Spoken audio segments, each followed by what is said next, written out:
Sorry about that. A little technical difficulty. Hey, everybody, Jim Gonzalez, EDI Support LLC. It's another Wednesday. It's the first Wednesday of March 2025. It's a little rainy here in Pennsylvania, but it is a lot warmer. So that's a good thing. So, what we want to talk about today is we want to jump into talking about EDI implementation pitfalls, avoiding the costly mistakes and delays.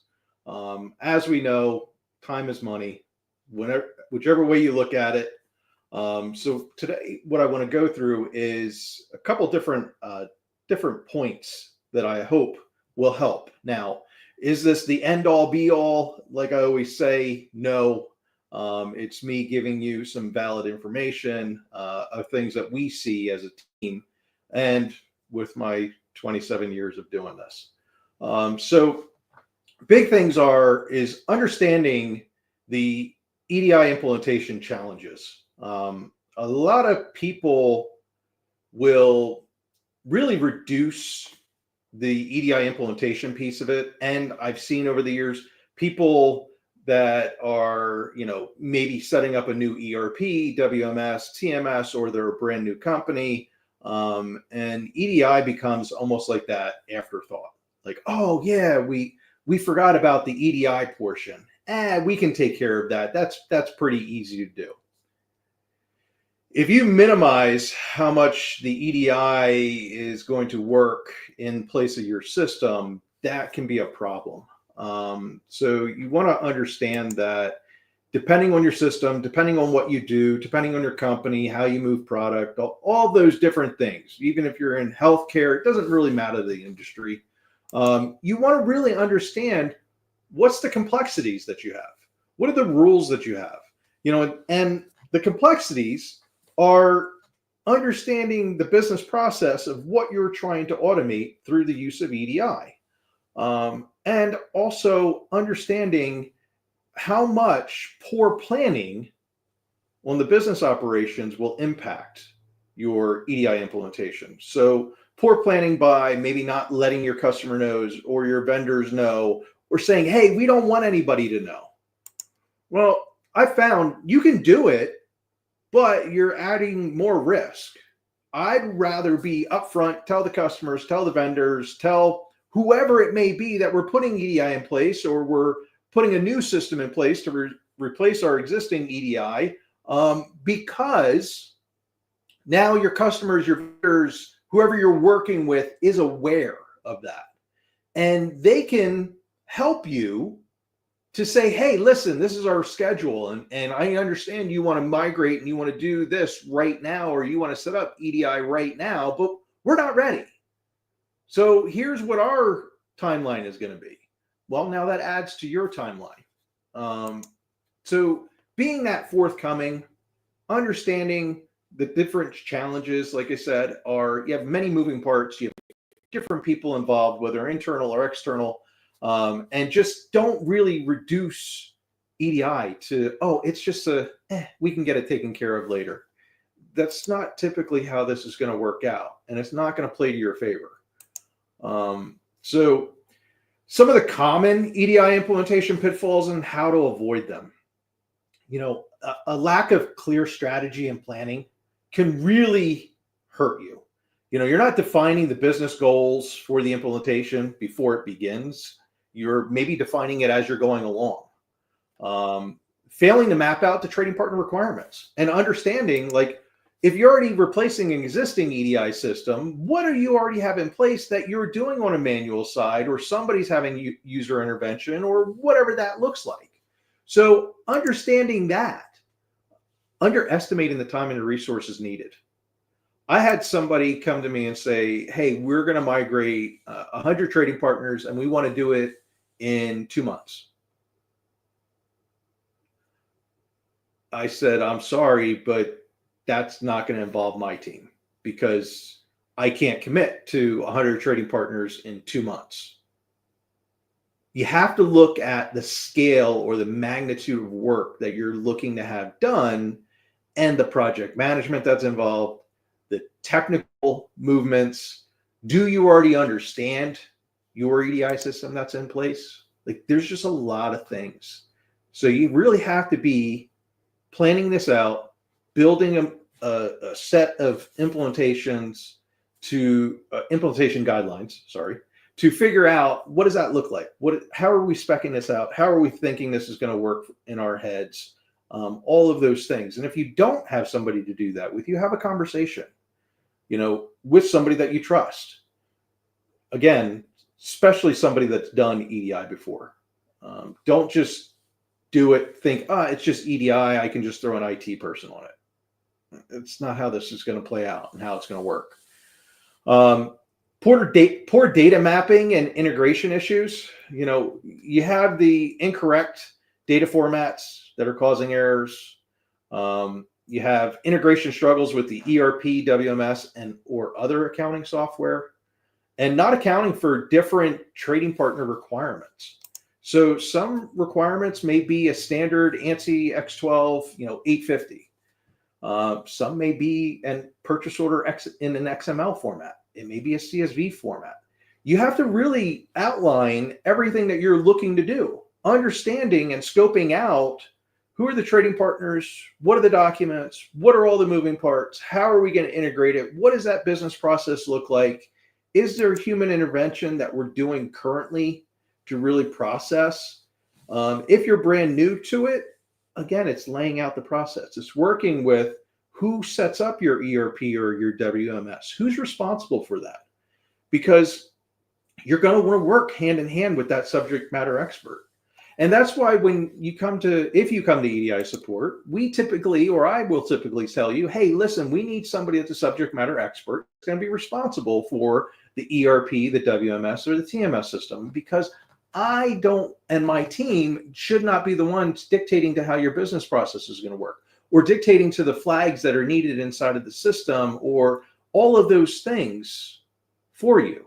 Now, will we put in our, 2 cents or whatever, depending on the day, it might be a penny, which are going away in the United States. But anyways, so what we always want to do is we want to have a conversation. We don't want to be the ones that define it for you. We want to have a conversation, provide your options, and say, hey, did you remember this? Or, hey, we want to think about this. That's our job as the implementer and technical hands with the EDI, API, and integrations. But people need to understand, what are the limitations of the systems that you already have in place? Do you need to make up for it with a database? Do you need to make up for it with a spreadsheet? How are we making up for any deficiencies inside of those products? So another one, choosing the wrong EDI partner or solution. People typically make the choice of an EDI solution or an EDI vendor when they're just starting out, of somebody just to get the job done, or hey, somebody told me to use them. That's not always the best case. That's not always going to be your best foot forward. Like, you have to talk to people that almost don't have skin in the game and say to you, or people that, I'll speak for myself, I'm going to give you advice, whether that advice leads you to us or leads you away from us.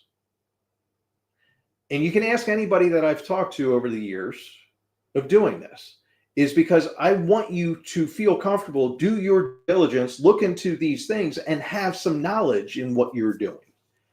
Is your EDI provider or the solution that you're utilizing, was it sold to you on the premise of just getting it sold, or just making promises that are never going to be fulfilled? So you have to watch when you do the vendor lock-in or lack of flexibility. You lock in for 3 years. Well, how are you going to get out of that contract? That's all a part of the implementation pitfall. Because if they're not owning what they're doing and they're not correctly getting things set up, and you have to actually pivot to another vendor or another solution, whoever made that selection is going to have a lot of heat brought on them. You also need to check into, what is that? Do they have poor customer service? Do they have slow response times? Are there hidden costs in the pricing model? So those are also pieces of an implementation.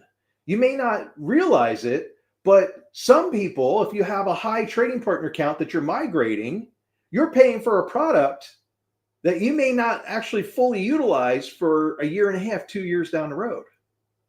So you worked out a contract for here and now, but what about later down the road when you're actually fully up and utilizing? How about if you pay for a product that's going to increase over time, if you can? Ask.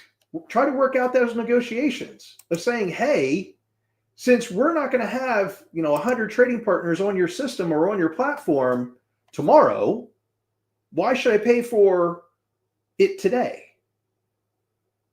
Can we ramp? Can we do those type of things? Can we extend payments? I've seen that too. Hey, listen, you don't have to pay for it all right now. 25% down. We'll put out these payments based off of how long we think it's going to take to get up to it being fully fulfilled. You hold the keys here because you're the one paying for this and you're the customer. Remember that. Remember what you're doing. So if the person or the team that you're working with doesn't fit into that way of thought, then walk away because it's not going to get any better. So another thing is testing and validation mistakes. So people go through, and I'm going to say it, people go through the common SPS testing and think that's the end all be all, and that the trading partner is going to accept you right after that testing and approval, and you went through the SPS testing and it's all good, and now we're going to start sending live data, and then all of a sudden the data is not coming in the way that you tested with. Or you're sending data and it matches what you tested that was approved, but it's failing at the trading partner. Well, why is that? Well, I can tell you it's because SPS uses generic testing. They can say all they want, but their testing is not honed in to exactly how you interact with that particular trading partner. So your documents that you may receive are different from what you tested with, or your documents that you send fail because they're not passing what the actual trading partner is looking for based on your relationship.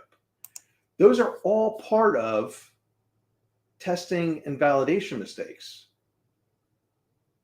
So if you're doing testing that is based on your relationship with that particular trading partners and how you interact, don't skip it before going live. Don't overlook how are you going to handle errors? How are you going to handle exceptions? How are you going to be notified when those errors and exceptions occur? Because they're going to occur. No system is perfect. No data that comes out of a system is always going to be perfect. There may be a new ship to, there may be a new insurance provider, there may be whatever it may be. Some things are going to change. Discounts may be added, removed. Charges may be added, removed. Whatever that relationship is going to have a little bit of fluidity to it because it's going to change. So understand those things. And also, big thing is disaster recovery, rollbacks. What happens if the whole system goes down? What's going to save you? What solution or provider, what do they have in place? Can they get the whole system that you're relying on back up and running in a few hours? Or is it going to take days, weeks? Is it going to be like what we saw with Change Healthcare? And again, I'm not throwing these companies under the bus. I'm just giving you reality of things that people have gone through. So understand these are all part of your implementations. These are all part of who you're going to select. These are all part of making everything successful so that you're not getting the heat from the rest of your team, from the owners, from whoever it may be that's in upper level management. And if you're in upper level management, maybe you don't want to get the heat from the board. So think about these things. A lot of times people have the lack of EDI internal resources or expertise. So if you don't have that, own up to that and find somebody or find a group like EDI support. Relying solely on IT without business user involvement, not training your employees how to handle EDI related tasks, underestimating ongoing maintenance needs, setting up new trading partners. removing trading partners from the system, doing all of those things that are maintenance. You want somebody that's going to teach you how to do it or do it for you or whatever, however you engage it. And that's why, again, I do what we do at EDI Support, in which we're a la carte. You want a full implementation? You want us as an outsourced EDI department? Do you want us as a hybrid working with your existing?